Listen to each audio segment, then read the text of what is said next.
Hey guys, welcome back to the channel. I, however, am back today because I'm very excited to reintroduce the Camaro, my Camaro, not Javi's Camaro, my Camaro. Yeah, we got all of her issues worked out, and you know, today is her kind of re-inauguration, if that makes any sense. She is, I'm taking her today. Marty and I are taking her and the Supra to Detail Garage, Cars and Coffee in Tampa. So it's going to be the first real long stretch of her legs since we got her fixed. Thank you so much to the third tuner who finally figured out what the heck was going on. Mark Rios at Rios Racing, and also thank you so much to Chris Frichetto, who is the owner of Frichetto Motorsports in Orlando, who figured out that not only was there a tuning issue, but there was also quite a few mechanical issues based on, to be completely honest with you, the shitty design from Whipple. And this car has been on the verge of being sold. It's been on the verge of, fuck it, I'm gonna push it off a cliff. Not really, but you know the frustration. It's so frustrating. And I'm telling you, I love this car, but for the last year and a half or so, I have hated this car. I haven't wanted to drive it. I haven't wanted to do anything to it. It has caused many arguments, including Marty. We've had multiple arguments about this car, and I'm done with it. So thank God we have figured it out. And yeah, she's running like she's supposed to. She has a stock feel at just regular cruising driving. When you put your foot down, she responds just exactly like a Whipple Camaro should. So one of the biggest problems we were dealing with when I finally did get the car back from Frichetto Motorsports, he had done all he could do as far as, and I'll get into all the details of this later, but he had done all he could do as far as mechanically fixing the car outside of anything officially changing Whipple's design. Yes, Whipple's design is a nightmare, and I'll show you right here why. All right, so the biggest problem here, since with these tanks, this thing sags down, and it uses the actual bumper to kind of push it up, but it's still not enough. So the pump is cavitating, because this tank, the main source of the tank, everything kind of goes up here, but where it's supposed to, the hose is right there. See the hose right there. So it's a badly designed. So we're gonna pick it up.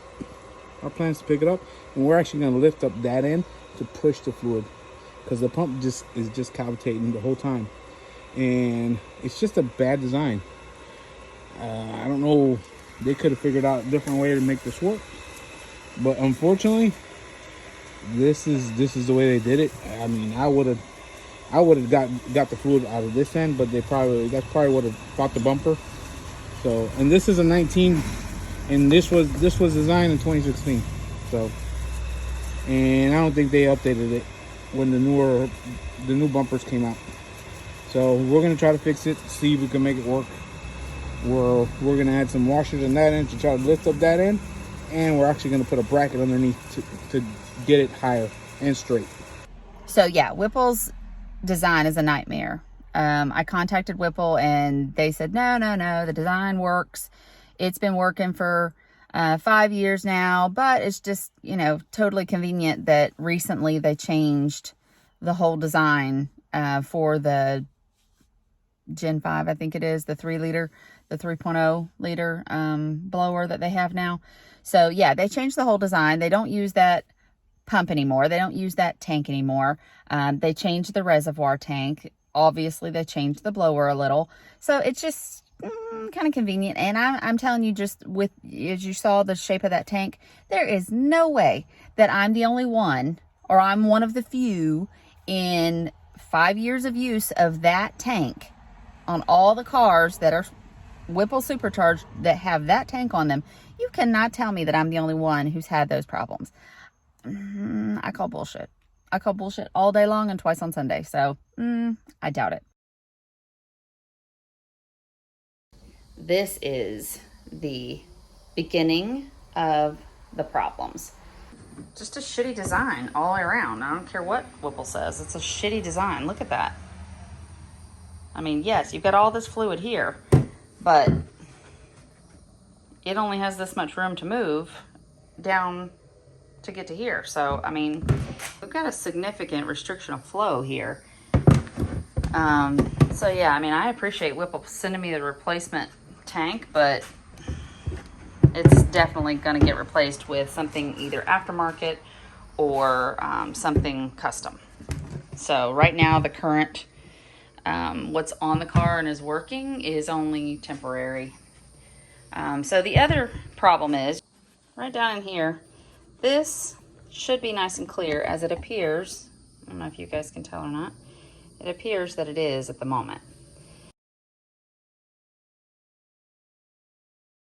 The biggest problem with this tank, and to be completely honest with you, the biggest problem, pieces of this tank traveled straight from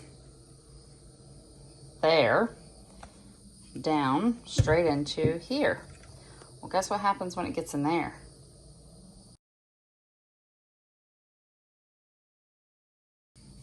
Nothing comes out there. So then we have no water flow to the supercharger to cool it off, and the pump shuts off. And you do that enough times, you know, yeah, we had to replace the pump. So again, thank God, I've got a lot of car friends. So Patrick, the one that we were hanging out with at the beach this past weekend, he just happened to have a Whipple pump hanging around, so he gave me his, and then I contacted Whipple to kind of give them the update on all of these problems, and they sent me a replacement tank, a replacement pump. So thankfully I get to give him his back, and they sent me a updated reservoir fill tank, because mine is teeny tiny. It's literally probably a quarter of this size. So biggest problem from the very beginning was a issue in the manufacturing.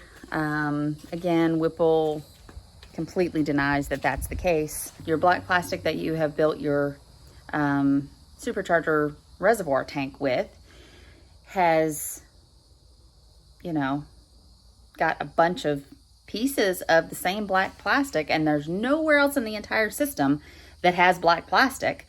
Has chipped off enough pieces that it has now gotten down to the pump to clog it and not allow the little bit of water to flow that the tank allows to get down there to start with. If the pump can't pump even that amount, yeah, of course you're gonna have some problems. I mean, to be completely honest with you, even if the tune had been perfect, which it never was from Whipple, but even if the tune had been perfect, mechanically speaking, there's no way that that car would have done what it was supposed to do. There's no way. Yeah, mechanically speaking, that part's on Whipple. I don't care what they say. I mean, once I saw what was in there and it made sense to me, there's nothing anyone could have done. Marty, Javi, the install, nothing anyone could have done would have fixed that with the information that was given from Whipple initially when we bought, you know, the $7,000 supercharger kit for the car. So anyway, to be completely fair, I contacted Whipple officially the second time, which is a year and a half later, 3 tuners later, and technically 2 shops later. So contacted them, let them know what was going on, and honestly, they didn't buck me at all. They didn't fight me on it at all. They offered to give me some money toward the flushing of the system to get rid of the plastic that was in the pump. They did send me the replacement pump. They sent me the replacement tank, which why I want another one of those, I don't know. And like I said, they sent me the updated reservoir fill tank, which is a much better design. And they did tell me that that was the better design, so they were going to send me the updated version. So I do appreciate that part. I have yet to get my check. Supposedly it's in the mail, to pay for part of the mechanic shop stuff from Frichetto, where he had to you know, flush and replace basically had to take the whole system down to essentially where he basically got the entire blower off. So yeah, that was a pricey bill, but guess what? The car was the vast majority of the way done, and I'll get into what all we did either later in this video or in another video. But basically he fixed the problem that was one half of the problem from the get-go. The other half, as you guys probably can guess, as I have been saying repeatedly, was the tune. So base tune from the Whipple was super safe, not a very good tune. So of course, you know, I would guess that the vast majority of people who get these superchargers go ahead and get a Pro Tune. Well, that's what I intended on doing too. So Pro Tuner number 1. He's also shop number 1. It is Raw Racing out of Sarasota, Florida. To be completely honest, he was very prompt with his responses. He was very polite. He seemed very knowledgeable. You know, absolutely guaranteed me that he could do a 6th gen Camaro. He's done a bunch of them. It was no big deal. So yeah, I honestly, I felt confident, and not to mention the fact that I had gotten a couple of recommendations from people who had also investigated and got the same sense. You know, and it's people that I would trust their judgment. So yeah, I went ahead and went with him. And he did the install of everything that we had done after the Whipple, so that we could do the tuning. We opened the car up. We did a lot more exhaust stuff. He put my headers on for me. He installed the cold air intake, the rotofab. Yeah, that car took quite a lot longer than it was supposed to be. It was supposed to be approximately a week. And then it ended up being more like 3.5. To be completely honest, part of that was because I decided to shop around for a high pressure fuel pump rather than him just going to the dealership and ordering one for me. And yes, I saved about half the cost by doing it that way. But then here comes the first problem with Raw Racing. First problem with Raw Racing was that on the 2019 SS1LE, specifically the 2019 SS1LE, apparently there is an issue that the fuel pump does not, on the electrical side, the fuel pump does not line up properly with a high pressure fuel pump from the ZL1. So it was not a direct swap. And he told me we would basically have to rewire harness or repin some things. And to be honest with you, it kind of scared me, and I didn't want to get into all of that. So I said, you know what, just put the stock high pressure fuel pump back in, and let's do what we can do with the fuel pressure and the available fuel system that we've got. Let's do what we can. So he agreed, and he said he'll turn it down some and, you know, do what we can, keep it safe, but keep it, you know, get the most out of it as we can. Well, I was like, all right, well, that's fine. And to be completely honest with you, we went to pick up the car. I was tired of waiting, and it was, like I said, about 3.5 weeks. And I was tired of waiting, so we went and picked up the car as soon as he told us it was ready, even though it was a terrible stormy day and it was pouring rain. Well, within 20 minutes of getting in the car, trying to drive the car home, I was having to baby the shit out of that thing in the rain. It was, you know, any little teeny bit of torque and it was kicking the ass end out. No, I didn't have the traction control off. I was not that stupid. I wasn't that brave. And, you know, I mean, literally within 20 minutes of leaving his shop, I called him back and I said, hey, this car's not right. Something's wrong. And he reassured me that no, it's just because it's a very torquey car. And now we've added, you know, a root style supercharger on top. And it's just, it made it way more torquey. And I'm like, all right, well, and to be honest with you, my lack of knowledge and lack of experience with that kind of root style supercharger, I didn't have enough experience to say, wait, no, this isn't right. And so I began to fight with the car for the next 2 weeks after. I just started kind of fighting with the car, thinking, okay, I'm going to learn how to drive this car. I'm going to figure this out. You know, I even had Marty drive the car and he thought the same thing. And to be completely honest, as you guys probably know from watching this channel, that he has a lot more experience with turbos and ProCharger and that kind of thing, not the root style. So, I mean, honestly, I think it was both of us. We were just trying to kind of figure out if that was just the fact that we have a torque monster supercharger on top of a torque monster car, and we both had to relearn how to drive the car. So, needless to say, I did that for the first 2 weeks. We made another phone call. He sent me a tune revision that pulled some timing out low down, and it didn't make it any better, and I was fed up. So I parked the car for a while until I tried to decide what the heck I wanted to do. That was the first time that I thought about taking the supercharger off and returning her to stock. Raw Racing was building off of the Whipple tune, and then the second tuner was Tampa Tuning. So Tampa Tuning prides himself on the fact that he does street tuning, and its drivability is kind of his big thing. So when I went with Tampa Tuning, again, it was something that I had heard good things about. I looked up reviews on every option that I had as far as looking for reviews, and I didn't see anything bad. It seemed like everything was right.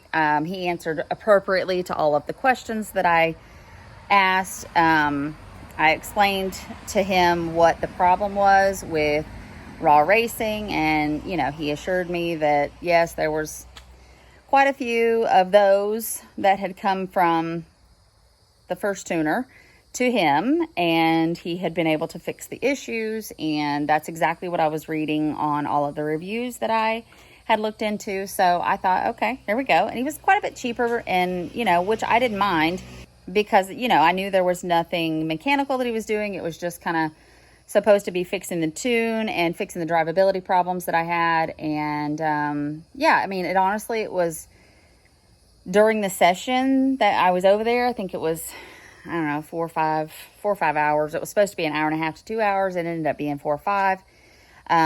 There was, you guys have probably heard me say it, we had that boost spike that came in low down. Couldn't figure out what it was, and this is literally him sitting in the passenger seat next to me as I'm driving, and I'm repeatedly demonstrating this boost spike that just makes the car have this throttle surge. And I mean, I could repeatedly make it do it over and over and over again. So, and to be completely honest, completely fair, he just could not figure out what it was that was doing it. He never said that he had it fixed. He just said he could not figure out what it was. So, he made it better. The car was better after that. And, so I kind of left it alone. We came home, we replaced the, throttle body to the Solar Performance throttle body, which helped a lot, but still did not fix the problem. It was quite a bit better. I was still able to drive it.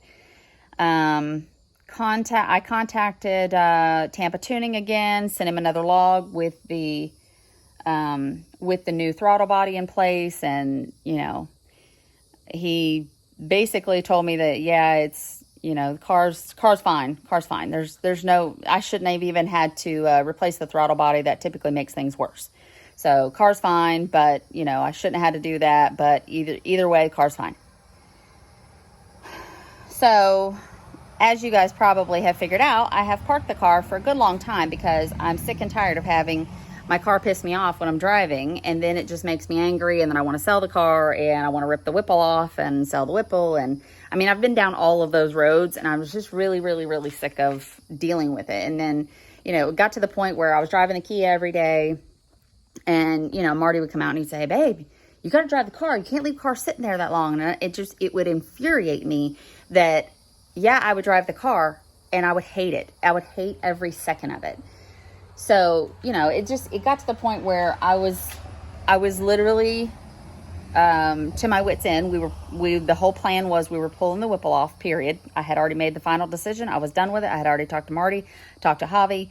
We were planning, we already had the date planned, and I went to my local Chevy dealer and I said, hey, I need, you know, all the replacement evap hoses that we had to alter for the Whipple install.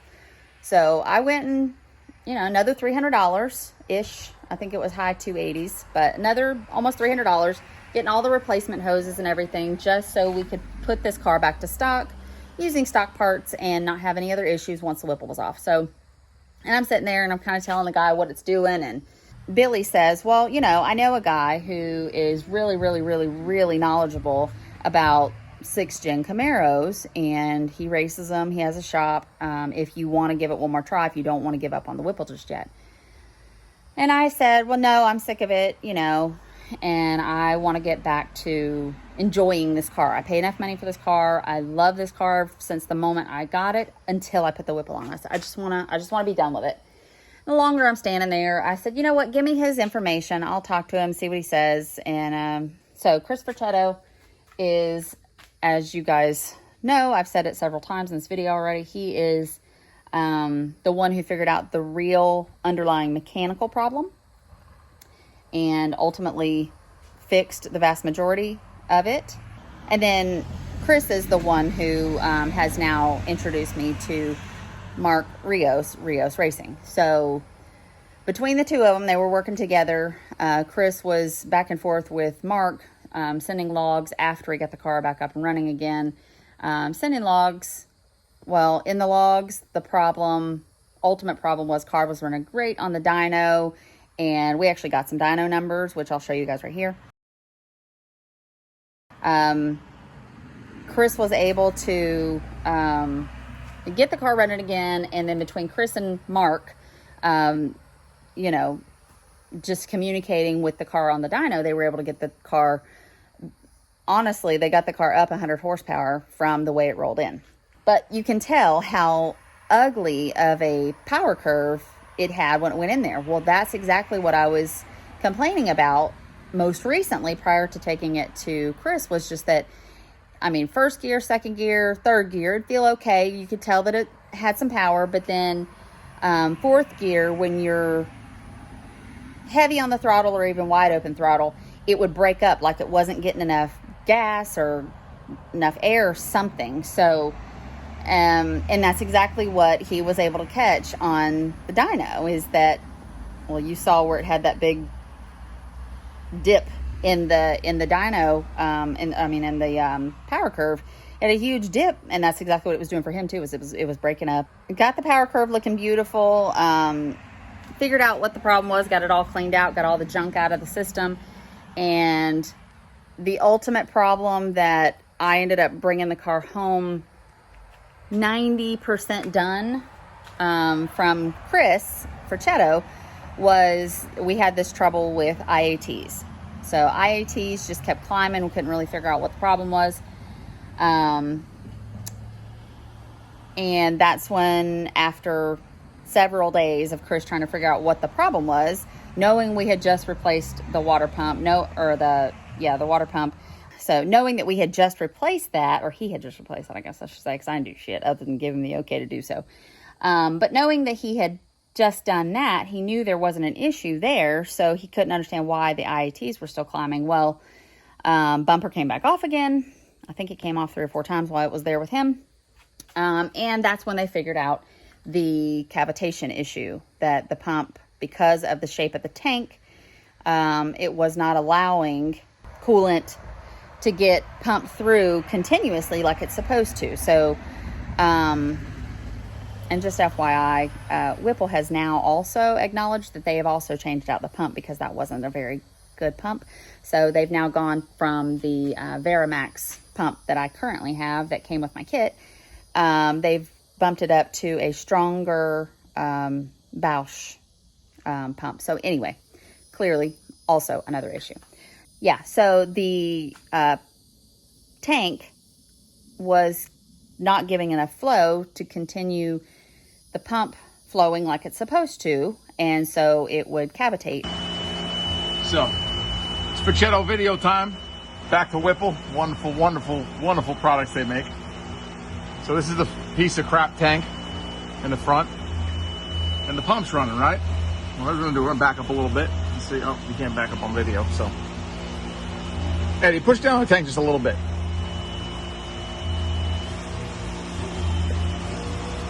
I don't know if you guys can hear that, but it's cavitating the pump.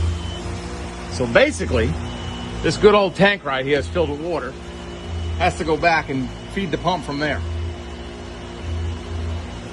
Well, that's a stupid fucking idea because all the water's up here. So if you brake, slow down, basically not accelerate, you're gonna cavitate the pump. But if you push on this, it instantly goes away. The whole point of the supercharger wasn't doing its job. So, yeah, that's where Marty and Danny got creative and... Look, it's pumping. Look, you hear? Or you don't hear. That's the way it should be working. So if you could see our solution, here's our solution. We have washers on top of that bolt, and we made a bracket there. It sounds so good. It's not cavitating. And the car's out. The car doesn't have wheels on it. So we're probably lower But in the front. we're actually probably a little lower. And it's working so good. And look at the lean on the tank still. So once we put the bumper on, it's even gonna work even better. I have a running, driving, supercharged Camaro SS1LE thanks to Chris Facetto, Mark Rios, Marty Garcia, and Danny Ellery. I mean, damn. All right, so I want to show you guys also some of the changes that happened in here. So the problem with the tank is it's right in there. So as you guys probably know, the tank is right here. So what Marty was talking about the bumper kind of supporting it is that, yes, the tank goes right in there. I know that's chipped. We'll fix it later. That's the least of my concerns. So anyway, the tank goes right in here. Well, that's the problem, is it sits in here, but it doesn't push it up enough without the, you know, engineering capabilities of my husband and our car friends.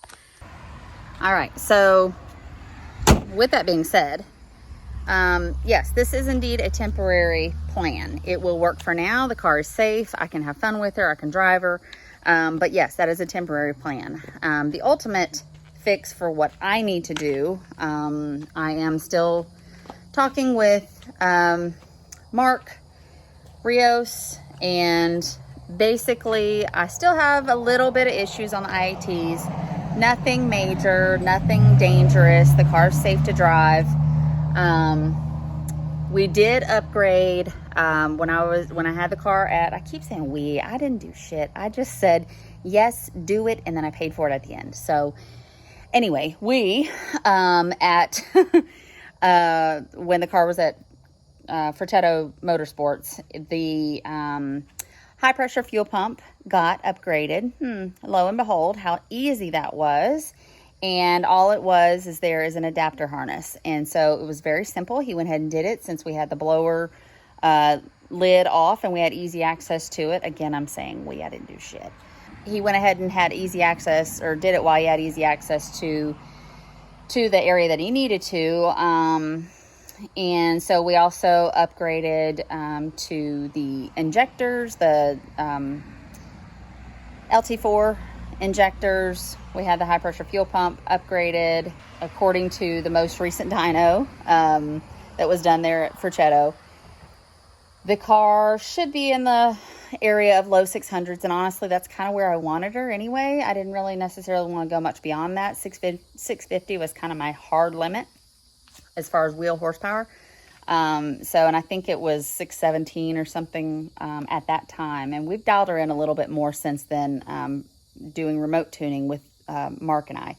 So I don't know, I think she's probably where I want her.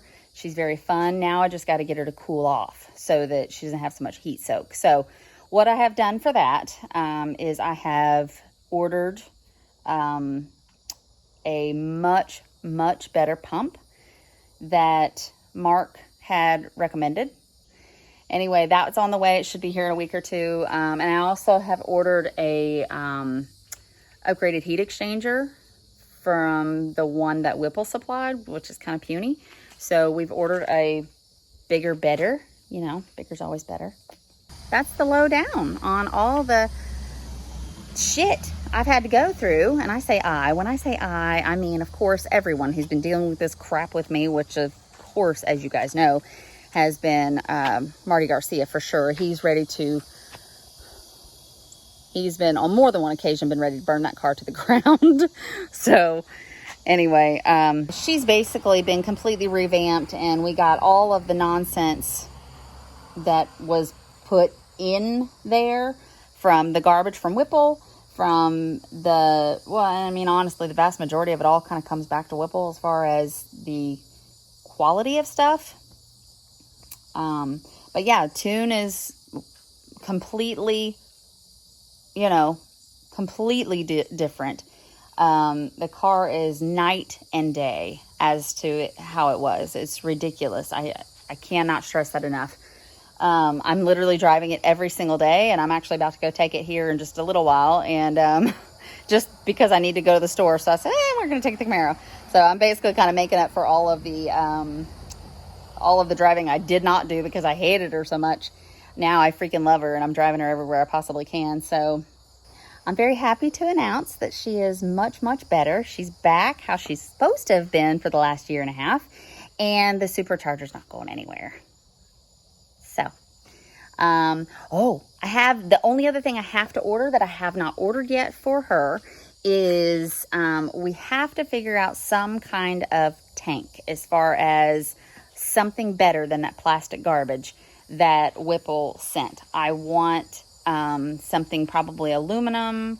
I would like it to stay in that location if possible. That's what is being such a problem for me at the moment, is that I can't find one that I can guarantee will fit where that one does. Mark's suggestion was to go to a tank in the trunk and then run the lines. I really don't want to do all that if I can help it.